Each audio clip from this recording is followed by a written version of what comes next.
আজ সকালবেলাতেই অক্ষয় তৃতীয়া উপলক্ষে চলে গেলাম সোনার দোকানে। গিয়েই মিজরির ঠাম্মির জন্য নিয়ে নিলাম একজোড়া সবসময় পরার পলা বাঁধানো। মিজরি নিজে হাতে পলা, মিষ্টি, উপহার সব কিছু গুছিয়ে নিল, আর তারপর সবাইকে হামি দিয়ে চলে গেল অন্য দোকানে। সেখানেও সবার সাথে খেলা করতে লাগলো, মজা করতে লাগলো। আর আমরা এদিকে ওর জন্য একজোড়া হীরের কানের পছন্দ করে নিলাম। ডিজাইনটা খুব সুন্দর লাগলো, আর মিজরি উপহার পেয়ে ভীষণ খুশি হয়ে গেল।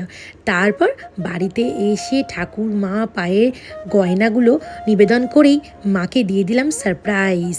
মা তো ভীষণ খুশি হয়ে গেল। সত্যি কথা বলতে এটা আমার শাশুড়ি মা নন, ইনি হচ্ছেন আমাদের সবার অন্নপূর্ণা। মাকে আমরা ভীষণ ভালোবাসি, আর বাবা মার জন্য কিছু করতে পারলে আমাদের সবারই খুব আনন্দ হয়। আর মা এই গয়নাটা পেয়ে মিজরিকে জড়িয়ে ধরে কত আদর করলো, আর মিজরিও ঠাম্মিকে যত্ন করে হাতে পলাটা পরিয়ে দিল। তারপর নিজের গিফটগুলো আম্মাকে দেখিয়ে সুন্দর করে মিষ্টি খাইয়ে দিনটা শেষ করল।